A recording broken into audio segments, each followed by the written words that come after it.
Greetings, meine Liebchens, and welcome back once again to Randy's Beer Garden.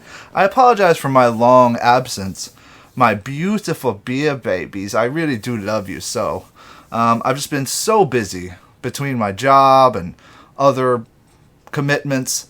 I love my sister. She is right now on a reality program called The Blocks. Love you, Ambi. I hope you do really well. I hope you win. Summer is right around the corner, and this time of year, a favorite style of beer for me is the English style ale, because of the fact that it is fairly light, and yet it does have a very pronounced flavor profile. Full disclosure, this is the third time I've tried to do this particular video, because I've been suffering from some type of weird audio glitch that happens like literally 20 to 30 seconds before I'm done shooting the video, which is very frustrating. So just bear with me, guys. You know, hopefully I will still be in good spirits towards the end of this project. Anywho, lately I've been enjoying Monty Python's Holy Grail Ale, which is an English style ale. It's a little bit higher in alcohol than this, but this seems to be in a similar vein to it. It's got a similar flavor profile. Of course, the most popular example of this style would be Foster's Premium Ale, the Foster's Green Can. And I enjoy the Foster's Green Can, but to me, it's definitely a little bit more watery. There's not as much sweetness as there should be. It's very over-carbonated, in my opinion. So it's really not one of my personal favorites. But hopefully, Wallenpaupack has imparted into this beer the same sort of magic that they put into that activator Doppelbock that we looked at a couple months ago. I really love that stuff. I thought that that was like a 10 out of 10 as far as the style is concerned. And I love Doppelbock, so for me that was a big, big win. This actually did get a silver medal at the 2020 Great American Beer Festival. So this definitely has some clout. It does not have a score on Beer Advocate yet because, well, I'm not entirely certain why. It just doesn't have a score yet. I imagine that in the future it probably will. All of the Beer Advocate people who reviewed it all enjoyed it. There wasn't a single negative review. And so, without further ado, let us take a view at this beautiful example of the style. Yeah, it's a mild ale, and it's got a mild smell, for sure. Now I'm going to do a vigorous pour here, just to show you that this beer does not have a whole lot of head going on.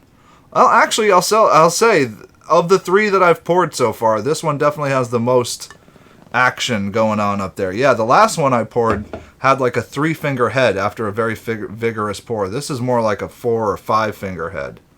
Like, that's pretty big compared to the last few ones I've done.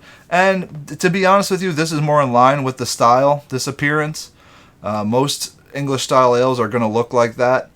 It's just, you know, I was kind of surprised. The last two that I poured did not have a very big head at all. They were pretty small. This one appears to have slightly more carbonation going on, which, you know, take it or leave it. I don't hate carbonation. I don't love it. In this style of beer, it's really not what it's about. That smell is very mild. It reminds me of like those what are they? Lorna Doone biscuits. They're like, there's a little bit of sweetness and then that's it. They're almost like brewed tea. There's like a mild honey-like sweetness on the aroma, and that's pretty much it.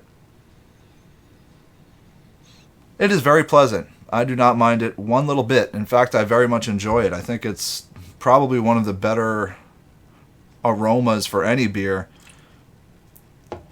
For me. You know, I'm biased, obviously, but I do love the smell of this stuff. I think it's fantastic. And I like the can art, too. It's got that real old-school British, a British-style Union Jack on there. And so let's have a little taste, shall we?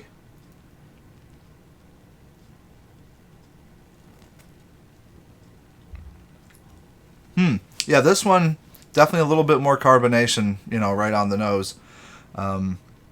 But the flavor of it is a very mild sweetness, a little bit of fruitiness. I think this one probably has the least fruitiness of the three that I've had so far. It's more heavy on the malty sweetness.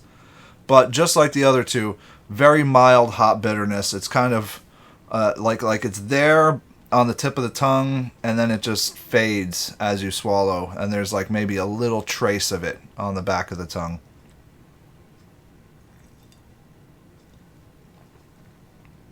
It's really about that malt forward presence, which is what it should be. That is appropriate for the style, so I'm not mad at it. I actually dig it. I think that this is a really, really, really good English style ale. And it's tough because I want to recommend this style of beer to people, but when Foster's is the big example, it's hard for me to recommend English style ales because I don't want people to try that and be like, oh, this is bad.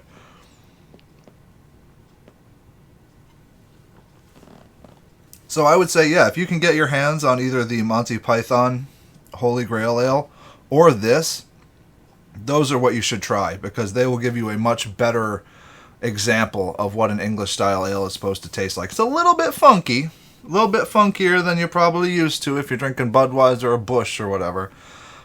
But it's a good funk. It's a flavorful funk that I personally very much enjoy, and I think you will too. So I really, really hope that you guys are enjoying your summer so far. I mean, I know it just started, but hopefully you're out there enjoying the weather and doing pool hopping and, not getting a little too crazy out there, I'm going to keep trying to direct you towards the good-ish, the good beers, squish, squish, as will Squish Cat. We are here for you, and we will show you good brew.